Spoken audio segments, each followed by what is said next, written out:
This is our lecture on exponential growth and decay. When we talk about exponential growth and decay, we are going to use a base E to model a continuous growth rate. Please understand this is different than some of the other growths we've seen. There's a different than the periodic growth rates from, say, a bank who use monthly, quarterly, and yearly interest rate, where growth occurs at specific periodic times throughout the year. A continuous growth rate is something that occurs continuously. I know that almost seems redundant, but think of it as, say, populations of species, whether that's humans or foxes or rabbits or even bacteria or mosquitoes. Things are growing not just at specific times of the year, but all throughout the year. The formula for exponential growth, this is continuous exponential growth, the formula we use is P of t equals P0 e to the RT. Now, what do these numbers on the right represent? Well, clearly the left-hand side, the P of t, the t is a function of time. You can think of P as population. The t on the right-hand side represents time as well, typically written in years, although it could be months or days. The P of 0, this is your initial population. This is how much you start off with. And your R is your continuous growth rate. This is typically measured in a percent per year, or it could be percent per month or percent per day. Whatever we write it as, we need to have the per time unit in your R match the time unit in your T. So if you're dealing with percent per month here, you need to have months here. If you're doing percent per day in R, you need to have days in T. There's a concept called doubling time. This is simply the time needed for the initial quantity to double in size. We're going to see an example of a few problems like this. Let's start with our first example. The size of a certain rabbit population is given by P of t equals 250 e to the 0.03 t, where t is measured in months. How many rabbits were initially present? Give a differential equation satisfied by P of t. When will the population double? And when will the population be 800? Let's start with part 8 of this. How many rabbits were initially present? Well, if you remember, our equation was P of t equals P0 e to the RT. Well, in this case, P0 is 250, so 250 is actually our initial amount, or the initial amount of rabbits present. The next question is, give a differential equation satisfied by P of t. Well, this goes back to what we talked about in our previous lecture with differential equations. In general, we know that an exponential equation, P of t equals P0 e to the kt, will satisfy the following differential equation, where P prime of t equals k p to the t. In general, when you have a differential equation, the solutions to the differential equations always involve an exponential function. The key here is, how do we figure out what k is? Well, notice the k in the differential equation is the same as the k we use up here for our exponent. Well, in this case, k is 0.03. So the differential equation that works for this is P prime of t equals 0.03 times p to the t. So in other words, the derivative of this function is equal to 0.03 times the function itself. The next question is, when will the population double? Well, if you'll notice, we are given the initial population in the equation, but we're asked when will it double. Well, this is where we have to calculate in our own minds, how big will it be when it doubles? Well, clearly, if it's 250 to start off with, to double means we have to get to 500. So, when we set up our equation, P of t equals 250 e to the 0.03 t, we're going to put in 500 for P of t. In other words, we want to find the time it takes to get our population up to 500. Now, follow these next few steps carefully, because we're going to be repeating this pattern throughout. This is an exponential equation. We know it's an exponential equation because the variable t is in the exponent. So what we want to do is we want to start by isolating our base. We have base e. We want to get it by itself. So to move the 250, we're going to divide both sides by 250. So we get 2 is equal to 0.03, is equal to e to the 0.03 t. Now this goes back to what we learned working with natural logs and exponential functions. We're going to hit both sides of this equation with an ln. The reason we do that is we want to remove the e. Remember, we talked about before, natural log and e are inverse functions, so they undo each other. So we get the natural log of 2 on the left-hand side, and the right-hand side, the natural log and the e basically cancel each other, and all we're left with is 0.03t. So now to solve for t, we divide both sides by 0.03. So t is equal to natural log of 2 divided by 0.03, which equals 23.1. So in other words, in 23.1 months, this population will double. Our last part of this problem is when will the population be 800?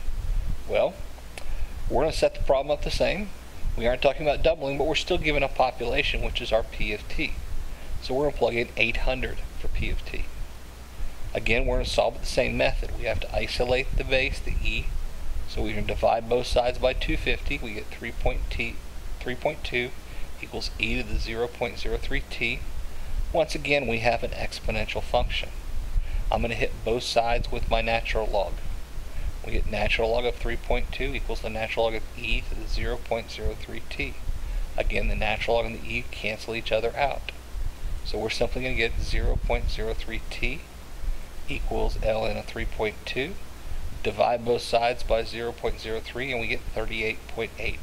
So it'll take over 3 years, 38.8 months to be precise, for the population to reach 800. Alright, our second example, we're told the rate of growth of a bacteria is proportional to its size.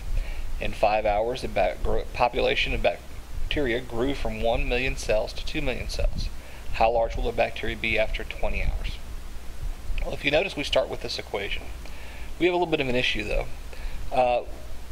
It's minor, but we do not know our R. We don't know how fast R is growing, or how fast this population is growing, so we actually have to solve for R first. We're told that in 5 hours, so we're given a time measurement, and we're told that it grew from 1 million, which is the starting point, to 2 million, which is the ending point. So I'm actually given P0, which is 1 million. I'm given 2 million, which is my P of t, or in this case my P of 5, because after 5 hours, and I'm given t as 5. So my equation becomes 2 equals 1 e to the 5r. Just like we did before, we got the 1 to the other side, which is just a simple calculation, dividing both sides by 1. And once again, even though this time I'm solving for r, whereas last time I was solving for t, I still have an exponential function. So we're going to hit both sides by ln. The right-hand side simply becomes 5r. And we're going to divide both sides by 5, and we get r is equal to 0.139, or basically 13.9%. Now, we still haven't answered the question, because the question says how large will the bacteria be after 20 hours? All we've done is solve for the rate. So what we need to do is go, take our equation again, and plug back in. We know the initial population was 1 million.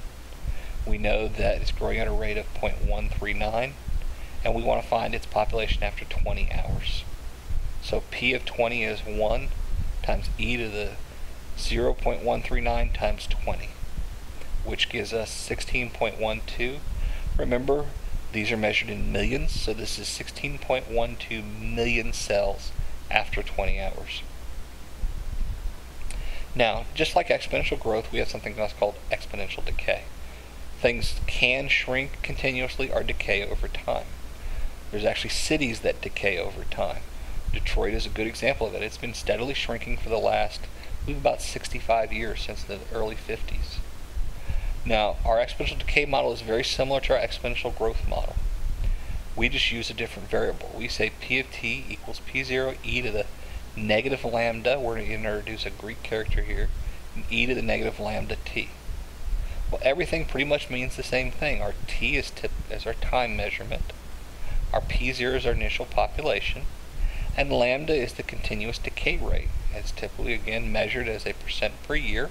It's negative this time to show that it's decreasing, and it has to be negative or it won't reflect properly in our calculations and in our graphs.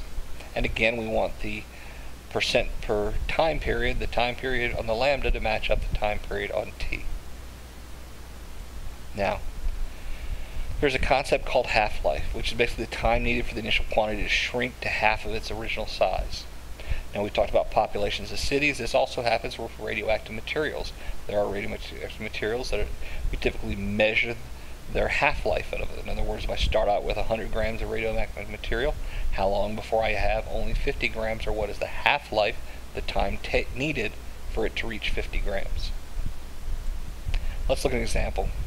It says the decay constant for a particular radioactive element is 0.003 when time is measured in years.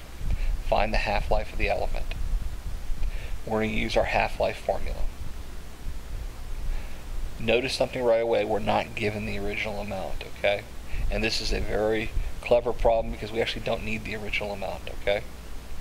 When we go to plug in, we know the decay constant is 0.003. That's our lambda, okay? That's our rate. We're going to do something a little bit tricky here. We're going to just leave P0 as the initial amount, and we want to find out when we get to half P0, because that's basically what the half-life measures. How long till you get until half the original amount? Well, if you notice, I have a P0 on both sides, so what we can do is we can divide both sides by P0, and we get 1/2 equals e to the negative 0.003t. Again, we did not care how much we started with at the beginning. All we want to find out is how long it takes us to get to half that amount. That's why we were able to plug in P0 on the right and half of P0 on the left and have the P0s cancel. Now again, just like our other problems, we have an exponential equation. We're going to hit both sides with our natural log. One more time, the natural log and the e cancel, and we get natural log of 0.5 equals negative 0.03t. We're going to solve for t, and t is actually a huge number. It's 231 years. So it's going to take 231 years for us to get half the quantity of what we started with.